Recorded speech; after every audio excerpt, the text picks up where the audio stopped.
people but from my head, a distillation of all that I have heard over the years in my practice and in my life.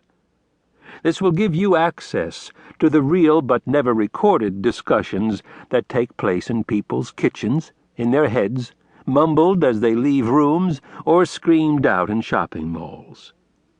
Their accuracy will be for you to judge, but I believe you will recognize, as recorded nowhere else, those scenes that are a part of your life with a teenager. If you do, you will hopefully be reassured.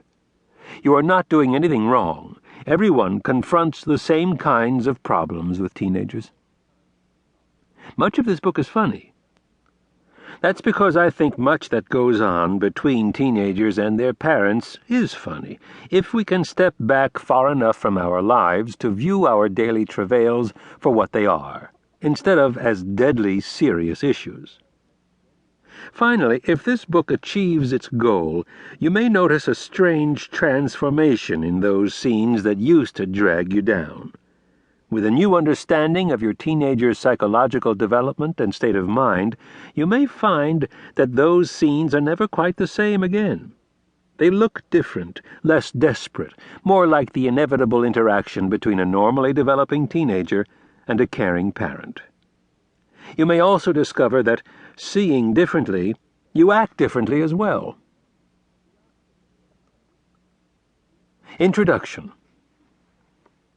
Clarissa, would you please take those dirty glasses into the kitchen?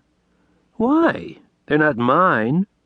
I don't care if they're not yours, Clarissa. You live in this house, and I am asking you to take those glasses out into the kitchen. But they're not mine. I don't have to do it. Clarissa, you're asking for it. You're asking for it. 40 years ago, the above conversation would rarely have taken place. But it's common enough today.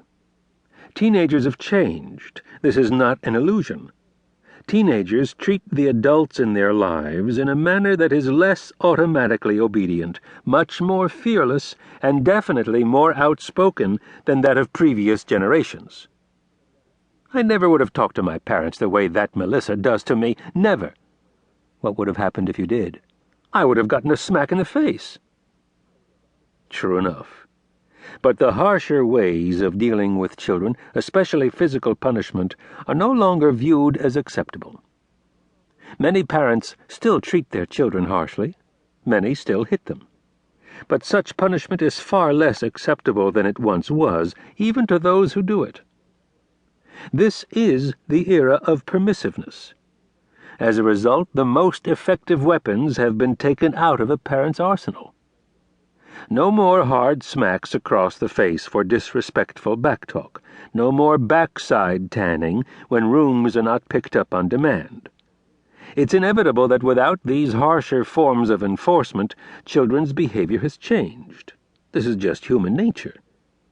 The new teenager does feel freer to do as he or she pleases, especially at home. The entitled teenager. Teenagers of today possess a distinct sense of entitlement. They have their rights. Yeah, my parents are supposed to take care of me, and they're not allowed to hurt me. They're supposed to protect me. I suppose that I should act better to them than I do, but even if I act like a jerk, they're still supposed to love me, no matter what I do. This is good. We want them to feel this way.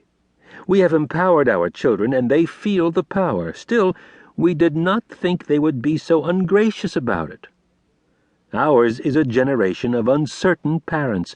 We witness our children's less restrained behavior, and we don't understand and we don't know what to do. We would not have behaved that way. In the face of their teenagers' insolence, parents feel frustrated, mad, and, above all, inadequate. What can I do? I yell at her, I ground her, I take away privileges, but none of it seems to change her attitude. Nor do the teenagers benefit from their parents' frustration. They become victims of the classic adolescent paradox. While they demand freedom and fight to attain it, they still need to feel their parents' strength. Teenagers battle to dismantle their parents' authority, but they can be undone if too successful. A much discussed